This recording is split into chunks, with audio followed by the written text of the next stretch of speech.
اے نبی ان مشرکین سے کہیے کہ پکارو جن کو بھی تم نے گمان کیا ہے کہ وہ اللہ کے سوا تمہارے مددگار ہیں یا تمہارے اولیاء ہیں یا تمہارے دیوی ہیں یا دیوتا ہیں۔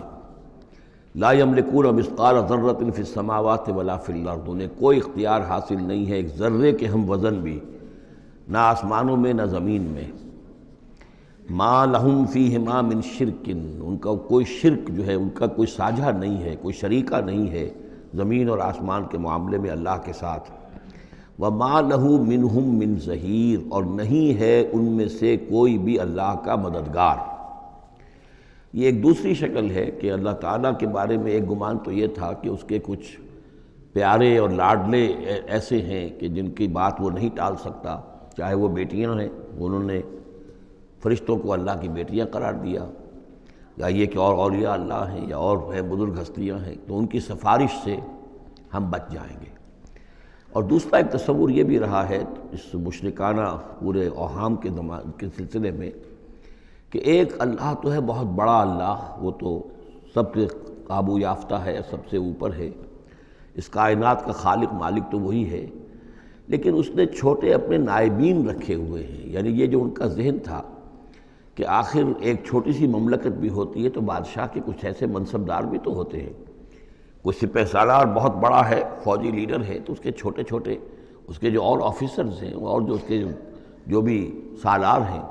تو آخر ان کا بھی کچھ عمل دخل ہوتا ہے۔ تو اللہ نے اپنی اس عظیم کائنات میں کچھ اختیارات تقسیم کیے ہوئے ہیں اپنے نائبین کو، جو اس پوری کائنات کا انتظام چلانے میں اس کے مددگار ہیں۔ یہ تصور جو ہے نائبین سلطنت کا، یہ بھی ان کے ہاں موجود تھا، اور یہ زیادہ تر ہندوستان کی جو مائتھولوجی ہے اس میں یہی ہے، دیوی دیوتا۔ اصل میں اس تصور میں اور ایمان بالملائکہ میں بڑا باریک سا فرق ہے، لیکن یہ باریک سا فرق جو ہے مردی اور نامردی قدم فاصلہ دارت زمین و آسمان کا فرق واقع ہو جاتا ہے۔ ہم بھی مانتے ہیں کہ فرشتے ہیں، یہ کارندے ہیں اس کائنات کے، یہ اللہ کی اس کائناتی حکومت کے سول سروس ہے، ان میں سے کسی کے پاس اختیار کوئی نہیں ہے، وہی کرتے ہیں جس کا حکم ملتا ہے، لہذا ان میں سے کسی کو پکارا نہیں جائے گا، ان سے دعا نہیں کی جائے گی، ان سے استدعا نہیں کی جائے گی، استغاثہ نہیں کیا جائے گا، استمداد نہیں کی جائے گی، کچھ نہیں۔ پکارو اللہ کو، اللہ آپ کی تکلیف کو رفع کرنے کے لیے کسی کو بھیج دے، فرشتے کو بھیج دے، بغیر کسی فرشتے کو بھیجے وہ قادر ہے کہ وہ آپ کی تکلیف رفع کر دے۔